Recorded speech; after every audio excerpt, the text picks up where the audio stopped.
Hi guys, this is George back here with another video, and welcome to another top 10 video for 2020. And today I'm going to be breaking down my top 10 UK coasters.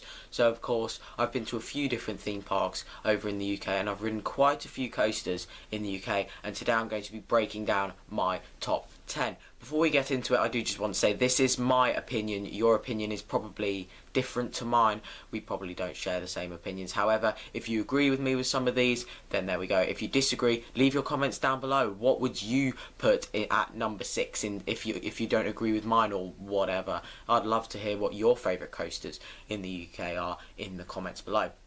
So, here we go. We're nearing the end of these top 10s now. There's only this one and then one more to come after. So, here we go. Let's get straight into the video. So then guys, number 10 is the big one at Blackpool Pleasure Beach. This is an Arrow hypercoaster that's opened in 1994, and I got to ride it for the first time earlier this year. I rode it for the first time just a few months ago. I got 2 rides on it, both in the front row, and this is of course the tallest roller coaster in the UK at a max height of 213 feet and a max speed of 74 miles per hour. So when this opened, this was the world's tallest roller coaster. However, it has since been beaten numerous times for the world's tallest roller coaster. However, it is still the UK's tallest coaster, and it makes me think, are we ever going to get a coaster that's taller than the big one here in the UK? It could happen, but some of these theme parks here in the UK do have some pretty strict restrictions that they have to follow in terms of how high they can build. But the reason why I've put the big one at number 10, so I was debating putting this on the list at all because I find it a bit mediocre, because my first ride was quite good. I enjoyed my first ride. However, my second ride was quite rough. So, my first ride, I rode it at the beginning of the day, or nearly at the beginning of the day. It was about 10:30 that I rode it. And it was quite smooth. Of course, it's an Arrow coaster, it's pretty old. There is going to be a little bit of roughness every now and then. However, it really wasn't so bad. And I've ridden B&M's coasters that are rougher than that first ride I had. However, I rode it again later on in the day. It was probably about 3:30 that I rode it later on. And it was quite a lot rougher later on in the day. So if you are going to ride this coaster, I recommend riding it towards the beginning of the day. It is a lot smoother. It's a pretty long ride as well. It goes on for quite a while, and of course it goes right behind. The first half kind of takes you all around the front of the park and over the entrance and stuff, and the second half takes you around the back of the park where like Steeplechase is and Big Dipper, and it takes you quite close to the Big Blue Hotel as well. Overall, the big one is an alright coaster. There's not too much airtime on there. There was a couple of points where I felt a little bit of airtime. The restraints are quite nice. It's just a lap bar on there, so that's nice. They're not too bulky or anything. They were relatively comfortable. And the view, my favourite part of the big one is probably the view from at the top, because you get some amazing views over towards the beach and the sea, and you can also get some brilliant views over towards all of the piers as well. Of course, Blackpool are home to 3 different piers right next to the Pleasure Beach. There's South Pier, Central Pier and North Pier, and of course I visited South Pier when we went there. I've never been to Central Pier or North Pier, so I hope to get to both of those piers next time we go to Blackpool. But the views from the top of the big one are incredible. So the big one is my 10th favourite roller coaster in the UK. So then guys, number 9 is Oblivion at Alton Towers. This is the world's first vertical drop coaster, although it isn't actually vertical. The park branded it as the world's first vertical drop coaster. It actually has an angle of descent of 87 degrees, so it's pretty much vertical. However, it is a little bit off.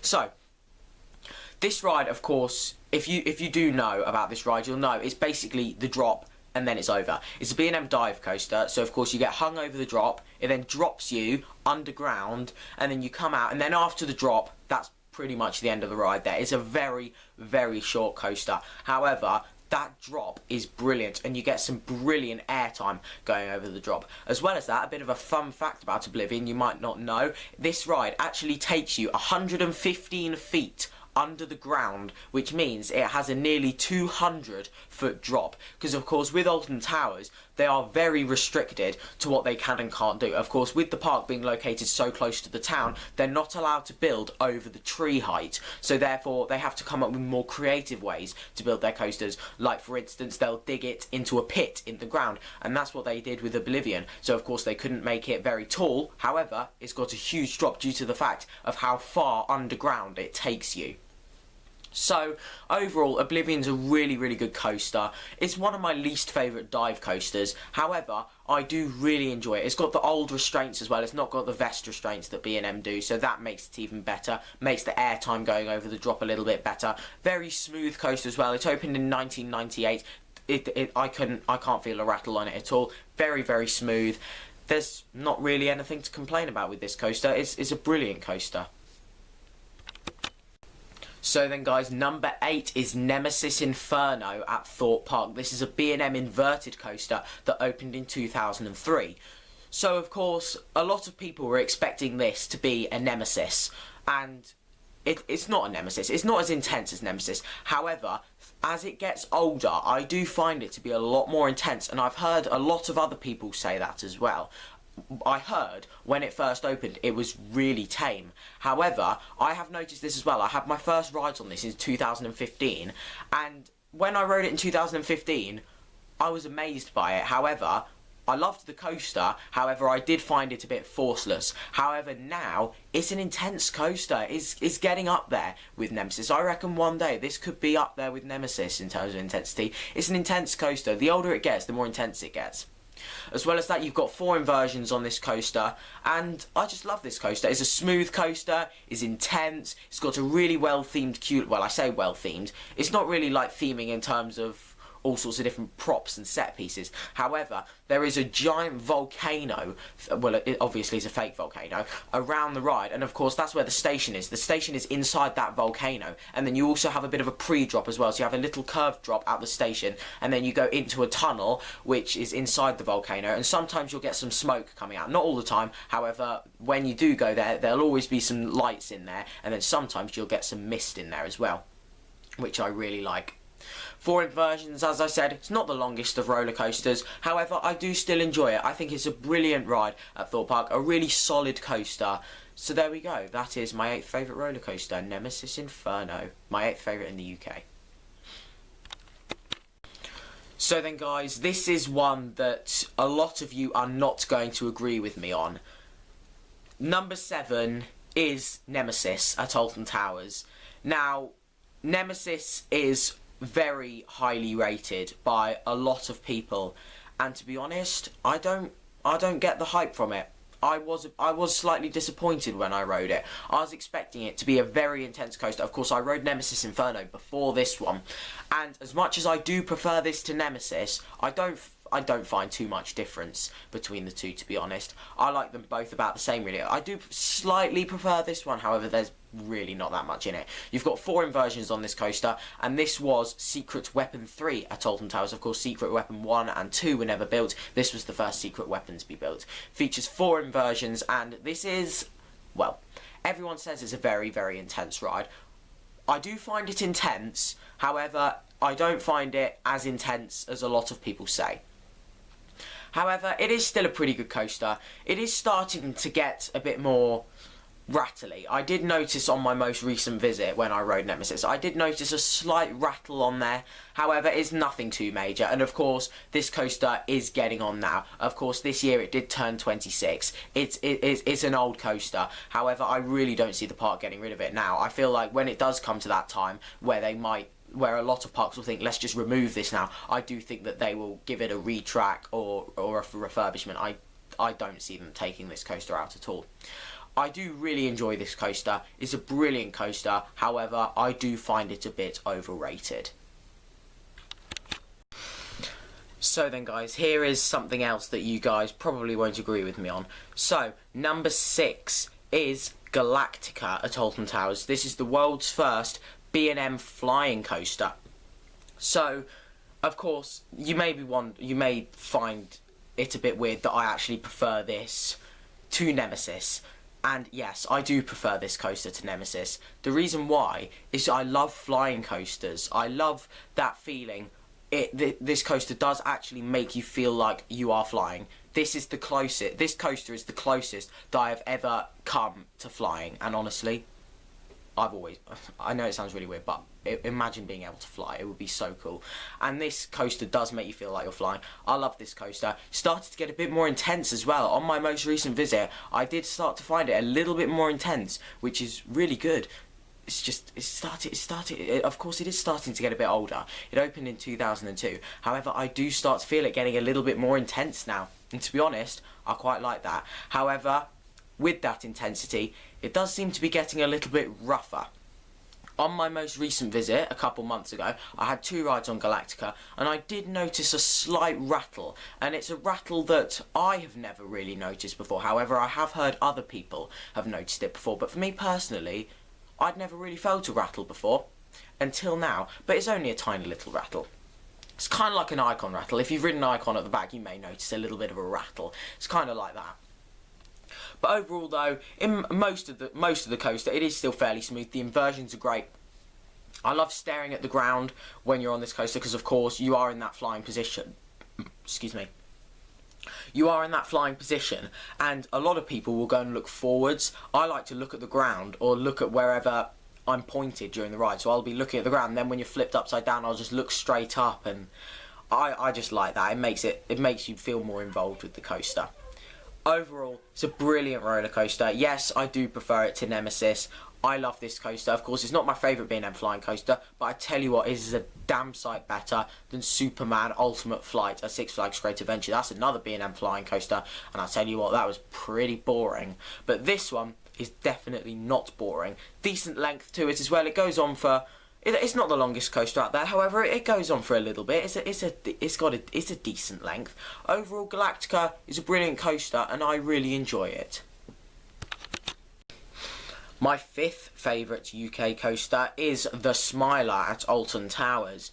Of course, a couple months ago when I went to Alton Towers, I did have a very rough ride on it, and that was a ride that I did not enjoy. However, that's the only ride I've ever had on the Smiler that I thought, wow, I did not really enjoy that. So I first went on this coaster in 2017. I've ridden this coaster probably around 10 to 15 times, so I've got a pretty good feel for the coaster now. I've sat in every single row on the coaster. And of course, this is one of those rides where it really depends on what row you are sat in of how smooth your ride may be. I personally find the coaster a lot smoother in the front row of the coaster. The back row is a lot rougher in my opinion, and that is where I was sat on my ride a couple months ago, and I found it really, really rough.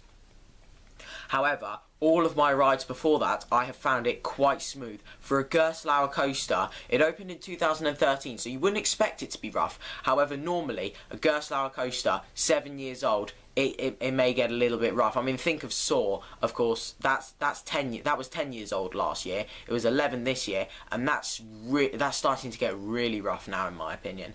This, I really hope this doesn't turn into the roughness of Saw, because if it does, then my opinions of this coaster are going to go right down. I tell you what, if this coaster starts to get as rough as Saw, then it's going to be one of my least favourite coasters, and I really don't want that to happen, because for all this time I've loved this coaster. I've always loved the Smiler. It's a brilliant coaster. Of course, it isn't the smoothest out there. It does have the annoying Gerstlauer over-the-shoulder restraint. I think it would have been so much better if it had the lap bar instead of the over-the-shoulder restraints. But of course, you can't get everything. This was the world's first roller coaster to feature 14 inversions, and of course all the inversions are brilliant. This ride is packed full of inversions. There's a pretty decent length as well, but this coaster is packed into such a tiny area. It's just inversion, inversion, inversion, inversion. It just doesn't stop with the inversions until you get, well, of course, until you get to the midpoint, and then you got that vertical lift hill, and then you go through the other. So you do set the aim of the ride. So you do 7 inversions, and then you have a bit of a break. You go up a vertical lift hill, you do another 7 inversions, and then it's the end of the coaster.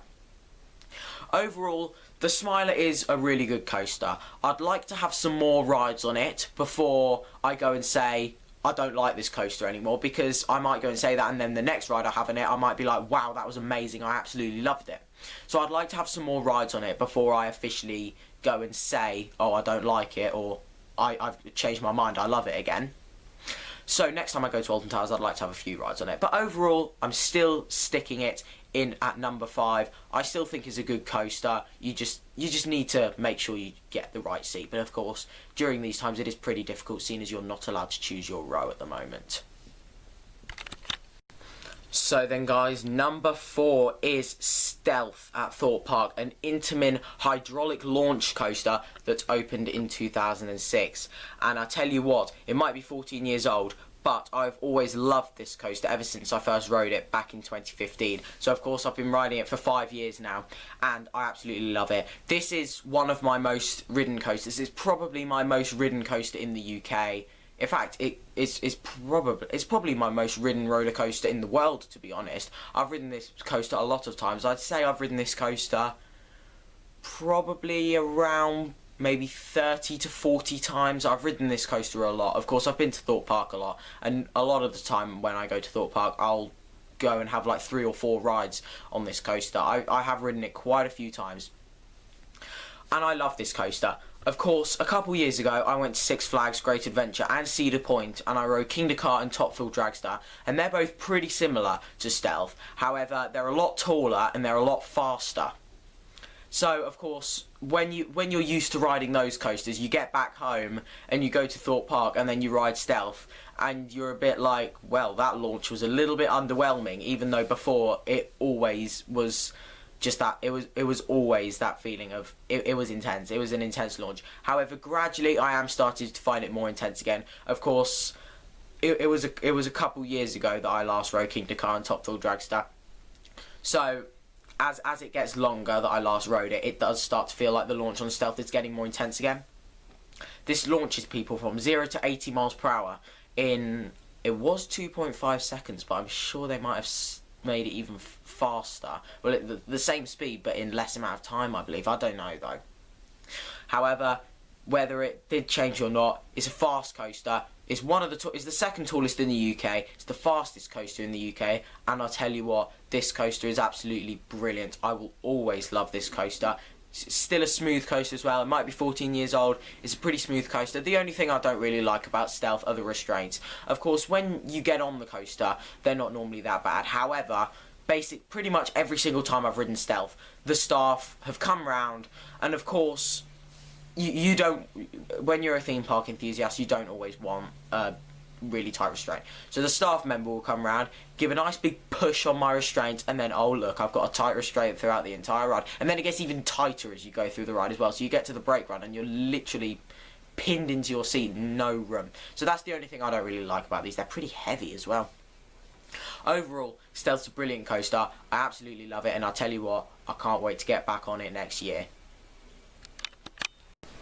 So then, guys, number 3 is Wickerman at Alton Towers. Of course, the coaster on its own, I don't think is brilliant. However, the theming is absolutely incredible. So, of course, this is the most recent roller coaster to open at Alton Towers. It opened in 2018, and it's a GCI wooden coaster. However, this is more of a family wooden coaster instead of one of the big thrill coasters.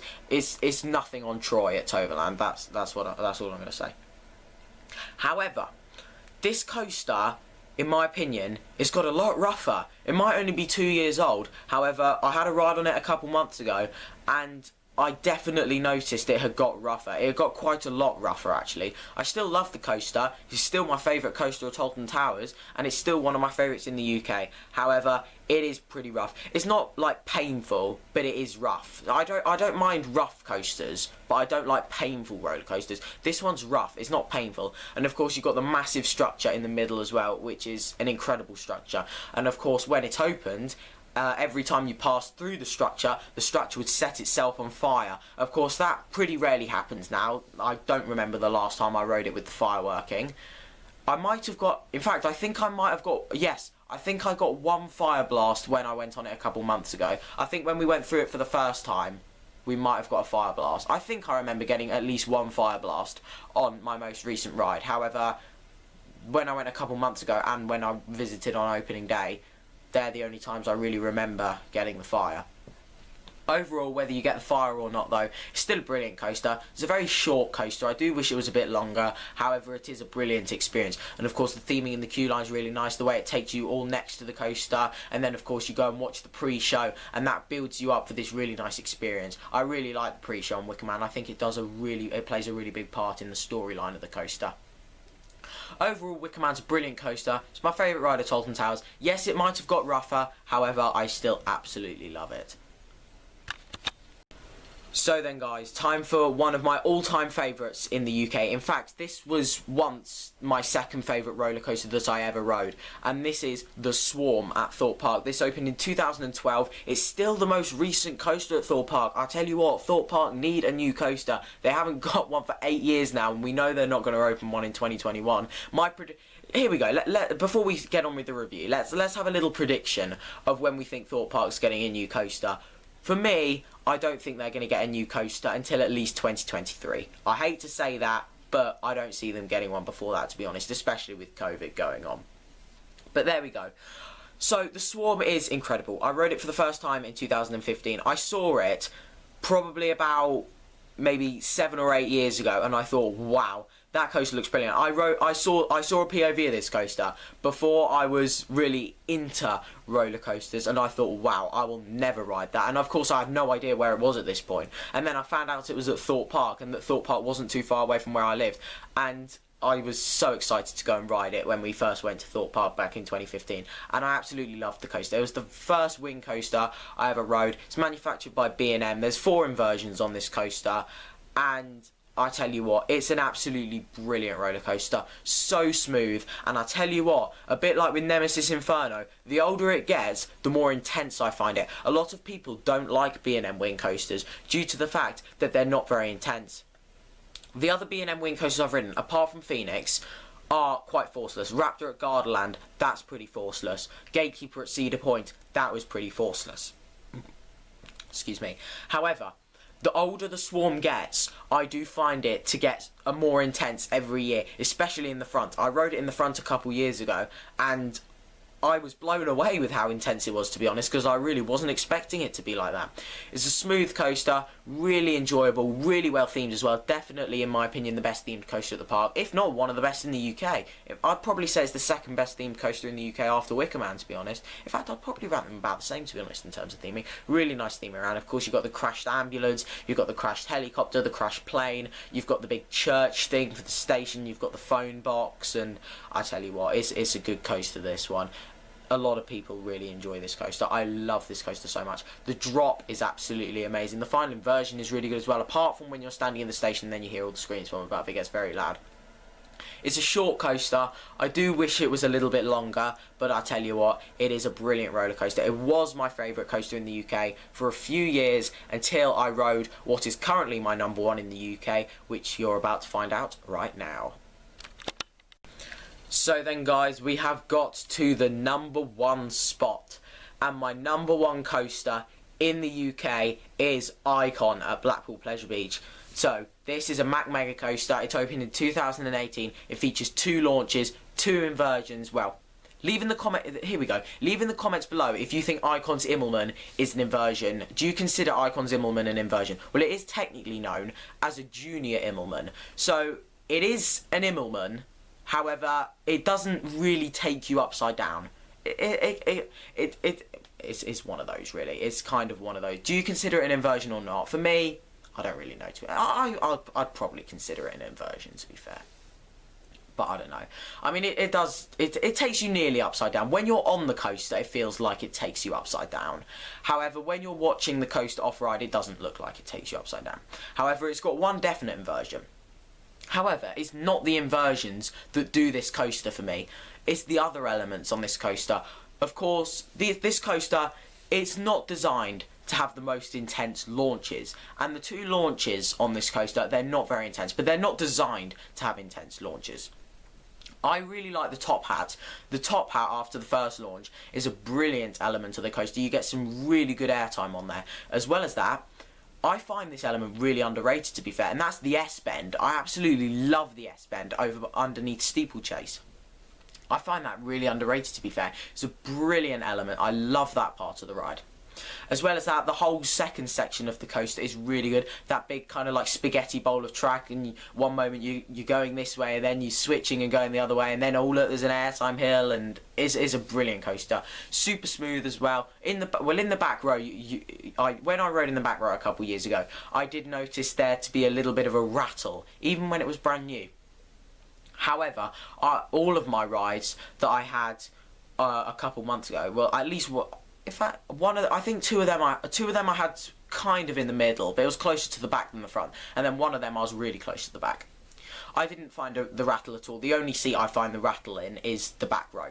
However, it's not like it's not rough. It's just a little bit of a rattle. It's not painful. It's not rough. You can just feel a little bit of a rattle as you go on. So of course, yeah, there we go. It's a smooth coaster.